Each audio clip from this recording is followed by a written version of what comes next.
Good morning students. आज का ये video lecture BA part third के विद्यार्थियों के लिए है। पेपर सेकंड अंतर्राष्ट्रीय संबंध। और आज हमारा टॉपिक है गुट निरपेक्षता की प्रासंगिकता, the future of non alignment relevance. ये बहुत ही महत्वपूर्ण टॉपिक है और पिछले 5-7 वर्षों में लगातार इस टॉपिक पर प्रश्न विश्वविद्यालय परीक्षाओं में पूछा जा रहा है। यहाँ तक कि आरएएस मेंस और आईएएस मेंस की परीक्षाओं में भी इस प्रश्न पर प्रश्न पूछा गया है। तो आज इसको हम शुरू करते हैं। प्रासंगिकता, गुट निरपेक्षता। गुट निरपेक्ष आंदोलन की स्थापना 1961 में शीत युद्ध की ज्वाला से विकासशील अल्पविकसित राष्ट्रों को बचाने के लिए की गई थी। पूरा विश्व दो खेमों में बटा हुआ था, पूंजीवादी गुट और साम्यवादी गुट।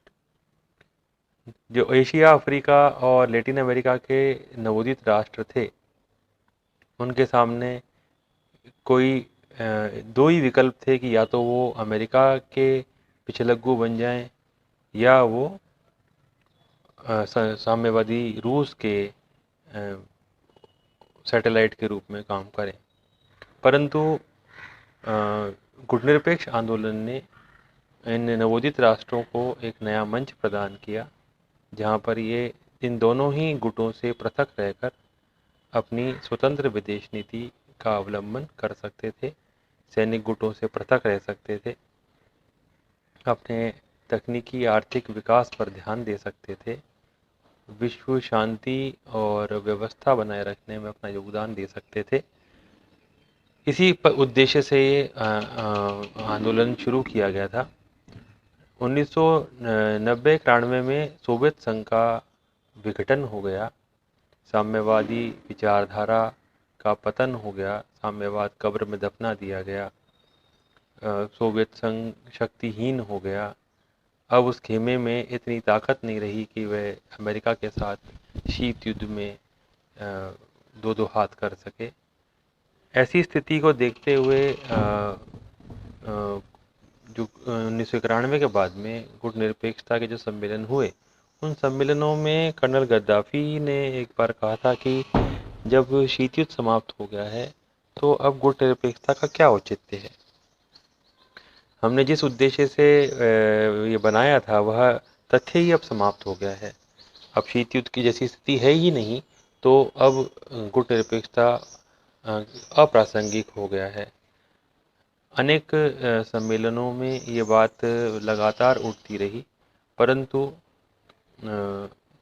फिर भी गुट निरपेक्षता कमज़ोर नहीं हुआ। गुट निरपेक्षता की लोकप्रियता निरंतर बढ़ती रही।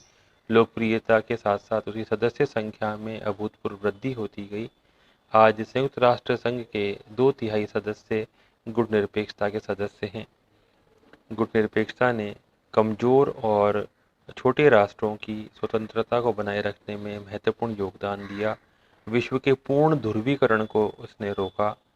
जो विचारधारागत शिविर बने हुए थे, उनके प्रभाव को कम करने की कोशिश की और गुटों के अंदर भी राष्ट्रों को ऐसा प्रोत्साहन दिया कि वह अपनी स्वतंत्रता को बनाए रखें। अंतर्राष्ट्रीय शांति और सुरक्षा बनाए रखने में गुट निरपेक्षता ने महत्वपूर्ण भूमिका अदा की है।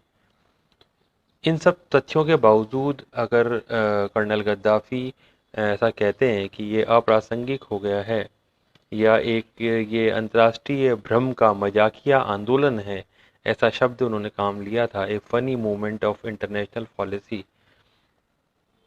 लेकिन 1990 के बाद में जो विश्व राजनीति में परिवर्तन आया है, उस राजनीति को देखते हुए गुट निरपेक्षता न केवल जरूरी है बल्कि अपरिहार्य बन गया है। इसको अगर हम बिंदुवार बात करें तो हम पहला बिंदु इसमें ले सकते हैं, नई अंतर्राष्ट्रीय अर्थव्यवस्था की पुरजोर मांग करना। जैसा कि आप जानते हैं कि 1 मई 1974 को संयुक्त राष्ट्र संघ की महासभा ने अपने विशेष अधिवेशन में विकासशील और अल्पविकसित देशों की ओर से उठाई गई नई अंतर्राष्ट्रीय अर्थव्यवस्था की मांग का प्रस्ताव स्वीकार कर लिया, उसकी कार्यवाही योजना को स्वीकार कर लिया। परंतु उसके बावजूद जो महाशक्तियाँ हैं, जो बड़े विकसित देश हैं, उन्होंने ईमानदारी से इस न्यू इंटरनेशनल इकोनॉमिक ऑर्डर को इम्प्लीमेंट करने का प्रयास नहीं किया। तो अ, अगर ये गुटनिरपेक्ष देश संगठित रहते हैं, एक दूसरे से मिलकर के सहयोग करते हैं और अपना जो संगठन है उसको एक दबाव समूह के रूप में काम में लेते हैं, तो आज अमेरिका, चीन, ब्रिटेन, फ्रांस जैसी जो आर्थिक और महाशक्तियां हैं, इन शक्तियों पर दबाव बनाकर नई अंतर्राष्ट्रीय अर्थव्यवस्था को निश्चित रूप से समता और न्याय मूलक तरीके से लागू किया जा सकता है। दूसरा बिंदु हम ले सकते हैं इसमें आणविक निरस्त्रीकरण के लिए दबाव डालना। 1945 के बाद निरस्त्रीकरण के लिए जो भी प्रयास विश्व राजनीति में हुए हैं, वो अधिकतर महाशक्तियों ने अपने स्तर पर किए हैं या महाशक्तियों के प्रस्ताव पर संयुक्त राष्ट्र संघ के द्वारा किया गया है। यानी महाशक्तियों के इशारे पर ही पूरी विश्व राजनीति घूमती है, उस पर चालित होती है और ये अपने स्वार्थवश जो है वो आणविक शस्त्रों का लगातार इन्होंने भंडारण किया, निर्माण किया और इनको दूसरे राष्ट्रों को बेचा भी है। और ऐसी स्थिति में पूरा विश्व जो है वो आज परमाणु आयुध के ढेर पर बैठा है, एक चिंगारी की देर है और ये पूरा विश्व जो है उस परमाणु आयुध की आग में जलकर खाक हो सकता है। ऐसी स्थिति में गुटनिरपेक्ष राष्ट्रों को संगठित रह करके पुरजोर मांग करनी चाहिए कि इस विश्व को आणविक शस्त्रों से पूरी तरह से मुक्त कराया जाए। प्रत्येक राष्ट्र अपनी सुरक्षा के लिए जो आवश्यक हथियार हैं वो रखे, लेकिन किसी भी रूप में आणविक आयुधों का, परमाणु सामग्री का निर्माण, भंडारण, निर्यात या बेचान सभी प्रकार पर प्रतिबंध लगाया जाना चाहिए। तीसरा बिंदु हम ले सकते हैं दक्षिण दक्षिण सहयोग को प्रोत्साहन देना। जैसा हमने नई अंतर्राष्ट्रीय अर्थव्यवस्था वाले टॉपिक में डिस्कस किया था कि जो पुराने जो उत्तर दक्षिण संवाद है, उसमें उत्तर के देश, जो विकसित देश हैं, वो दक्षिण के देशों के साथ समता मूलक व्यवहार नहीं करते हैं। उनको तकनीकी देने में, उनको आर्थिक सहायता देने में तरह तरह की शर्तें लगाते हैं, उनके सामने बहुत सारे टर्म्स एंड कंडीशंस रखते हैं। इस वजह से दक्षिण दक्षिण सहयोग पर जोर देने की बात कही गई थी और गुटनिरपेक्ष देशों में 120 जो देश हैं उसमें से लगभग 110 से ज़्यादा देश ऐसे हैं जिनका जो एशिया, अफ्रीका, लैटिन अमेरिका, यानी दक्षिणी ध्रुव का या दक्षिणी गोलार्ध का प्रतिनिधित्व करते हैं। तो इनको क्या करना चाहिए कि जो गुटनिरपेक्ष देश में भारत, ब्राज़ील, दक्षिण अफ्रीका या मिस्र जैसे राष्ट्र हैं जो दूसरे देशों के मुकाबले ज़्यादा विकसित हैं, उनको बड़े भाई की भूमिका अदा करते हुए अपनी तकनीकी और आर्थिक सहायता अफ्रीका, लैटिन अमेरिका के देशों को, एशिया के गरीब देशों तक पहुंचानी चाहिए, ताकि वो अल्प विकसित राष्ट्र कम से कम विकासशील देशों की श्रेणी में आ जाएं और विकासशील देश जो है वो अग्रणी विकासशील देशों की श्रेणी तक पहुँचे। ये काम गुटनिरपेक्ष आंदोलन के माध्यम से ही किया जा सकता है। इसके अलावा जो चौथा बिंदु हम ले सकते हैं, एक ध्रुवीय विश्व व्यवस्था में अमेरिका की दादागिरी का विरोध करना। तो जब से 91 में सोवियत संघ का विघटन हुआ है, विश्व में एकमात्र महाशक्ति अमेरिका रह गई है। अमेरिका विश्व राजनीति का थानेदार बन गया है। वो कभी इराक में हस्तक्षेप करता है, कभी वो लीबिया में घुस आता है, कभी वो अफ़गानिस्तान पर हमला करता है। इस प्रकार की जो उसकी कार्यवाहियाँ हैं, उन कार्यवाहियों पर नियंत्रण करने के लिए बहुत ज़रूरी है कि गुटनिरपेक्ष राष्ट्र जो है वो ये आंदोलन इसको सक्रिय बनाए रखें और संगठित रूप में अमेरिका की ऐसी दादागिरी का उन्हें विरोध करना चाहिए। क्योंकि जो अमेरिका है वो लोकतंत्र के नाम पर, मानवाधिकार के नाम पर, अपने देश के लोगों की नाम पर या आतंकवाद के नाम पर किसी भी राष्ट्र की राजनीति में हस्तक्षेप करता है। और उस हस्तक्षेप के कारण ये साफ नज़र आता है कि अमेरिका विश्व में दादागिरी कर रहा है। तो ये जो यूनिपोलर जो सिस्टम बन गया है, इस यूनिपोलर सिस्टम में एक ध्रुव ऐसा होना चाहिए, एक ऐसी ताकत होनी चाहिए जो अमेरिका की इस प्रकार की कार्यवाहियों पर संयम रखे, उसे संयत बनाए रखे और इसे नियंत्रित करे। पांचवा बिंदु ले सकते हैं हम उत्तर दक्षिण वार्ता के लिए दबाव डालना। क्योंकि गुटनिरपेक्ष राष्ट्र सभी दक्षिण का प्रतिनिधित्व करते हैं, सभी की अपनी आर्थिक और तकनीकी आवश्यकताएं हैं, सभी को उत्तर के देशों से सहायता की आवश्यकता है। तो ऐसी स्थिति में अगर नॉन अलाइनमेंट मूवमेंट संगठित रहेगा, सक्रिय रहेगा, एक दबाव समूह के रूप में काम करेगा, तो निश्चित रूप से वो मतलब जो उत्तर की महाशक्तियाँ हैं, आर्थिक शक्तियाँ हैं, उनको झुका सकता है। अगर ये गुटनिरपेक्ष देश संगठित रहेंगे तो ये अपनी शर्तों पर तकनीकी सहायता और आर्थिक सहायता ले सकते हैं। अगर ये संगठित नहीं रहेंगे या गुटनिरपेक्ष आंदोलन नहीं रहेगा तो निश्चित रूप से उत्तर की महाशक्तियों की जो कह सकते हैं हम लोग शक्ति राजनीति है वो ज़्यादा दबावपूर्ण हो जाएगी। छठा बिंदु हम ले सकते हैं कि अच्छी वित्तीय स्थिति वाले गुटनिरपेक्ष देशों को इस बात के लिए तैयार करना कि वे अपना अधिशेष पश्चिमी बैंकों में जमा करने के बजाय विकासशील देशों में विकासात्मक उद्देश्यों के लिए खर्च करें। अधिकांश ये विकासशील देशों में, अल्पविकसित देशों में ऐसी प्रवृत्तियां हैं कि ये लोग अपने जो भी इनके साथ अधिशेष बचता है, जो प्रॉफिट राजस्व में कमाया जाता है, उसको ये लोग पश्चिमी राष्ट्र के बैंकों में जमा कराते हैं और पश्चिमी राष्ट्र इस धन का उपयोग अपने विकास कार्यों में करते हैं। अगर ये पैसा गुटनिरपेक्ष देश आपस के बैंकों में जमा कराए, ज़रूरत के मुताबिक जमा कराए, जैसे एशियन डेवलपमेंट बैंक में जमा कराए या बांग्लादेश में जो मिनी बैंक बने थे उनमें जमा कराए, इस प्रकार के बैंकों में जमा कराने से इस पैसे का उपयोग दक्षिण के ही देशों के हितार्थ किया जा सकेगा। सातवां बिंदु ले सकते हैं हम नव उपनिवेशवाद का विरोध करना।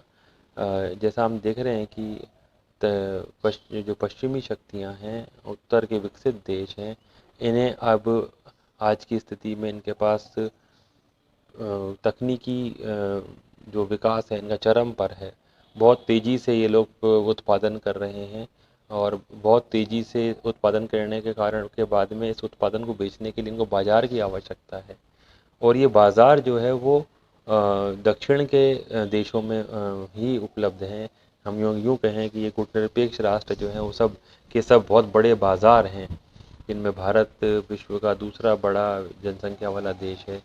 इसके अलावा इंडोनेशिया, ब्राज़ील, पाकिस्तान, बांग्लादेश, ये सब प्रथम 10 ऐसे देशों में आते हैं जिनकी जनसंख्या विश्व में सर्वाधिक है। तो ये पश्चिमी शक्तियाँ जो हैं वो व्यापार के नाम पर, तकनीकी सहायता के नाम पर, आर्थिक सहायता के नाम पर इन नव स्वतंत्र देशों का, विकासशील देशों का शोषण करते हैं, अपनी टर्म्स और कंडीशंस पर इनके साथ व्यापार करते हैं। इनका एक कोड नारा है, नो एड विदाउट ट्रेड, कि जब तक आप हमारे को तो आपको जब तक कोई सहायता नहीं मिलेगी जब तक आप हमारे साथ व्यापार नहीं करेंगे। No aid without trade. तो गुटनिरपेक्ष देशों को भी संगठित रह करके अपनी शर्तों को पश्चिमी शक्तियों के सामने रख देना चाहिए और कह देना चाहिए कि विदाउट एड नो ट्रेड, कि जब तक आप सहायता नहीं देंगे तब तक हम व्यापार नहीं करेंगे। इस प्रकार का जो सशक्त नारा है वो संगठन से बनेगा, सक्रिय रहने से बनेगा, मिलजुल करके बनेगा। आठवां बिंदु हम ले सकते हैं संयुक्त राष्ट्र के पुनर्गठन के लिए दबाव डालना। ये बहुत लंबे समय से विकासशील देशों की मांग चल रही है कि जब से संयुक्त राष्ट्र संघ बना है 1945 में, तभी से 5 महाशक्तियाँ सुरक्षा परिषद की स्थायी सदस्य हैं और पूरा यूएनओ का जो ढांचा है, चाहे उसका जो कार्य प्रक्रिया है, उन सब के ऊपर अमेरिका, ब्रिटेन, फ्रांस, चीन और रूस जैसे देशों की कह सकते हैं दादागिरी चलती है। उनका उनका दबाव संयुक्त राष्ट्र संघ के ऊपर बराबर बना रहता है। संयुक्त राष्ट्र संघ वही कार्य करता है, उतना ही कार्य करता है जितना कि ये जो P5 कंट्रीज हैं, परमाणु शक्ति संपन्न 5 देश जैसा उसको आदेश देते हैं। परंतु फिर भी गुटनिरपेक्ष देश लगातार इस बात की मांग कर रहे हैं कि संयुक्त राष्ट्र संघ का लोकतांत्रिकरण किया जाए। तो इस लोकतंत्रीकरण के लिए जो पहली मांग गुटनिरपेक्ष देश कर रहे हैं, वो कह रहे हैं कि सुरक्षा परिषद का विस्तार किया जाए।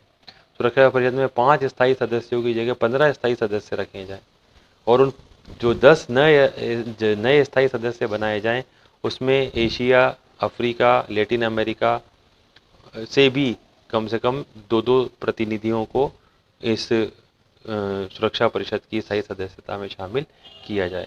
इसके अलावा उनकी ये भी मांग है कि सुरक्षा परिषद के अस्थायी सदस्यों की संख्या में भी वृद्धि की जाए, ताकि एशिया, अफ्रीका को जो विशाल जनसंख्या वाले महाद्वीप हैं, उनको पर्याप्त प्रतिनिधित्व मिल सके।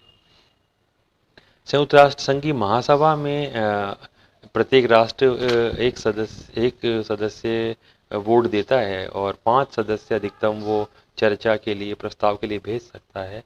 तो वहाँ पर भी गुटनिरपेक्ष देशों की ये मांग है कि जनसंख्या के अनुपात में जो है वो यहाँ पर वोटिंग का अधिकार दिया जाए, ताकि जो विकासशील देश हैं, जो विशाल जनसंख्या वाले देश भी हैं, वो अपने राष्ट्रीय हितों के अनुरूप कुछ नीतियाँ संयुक्त राष्ट्र संघ से बनवा सकते हैं।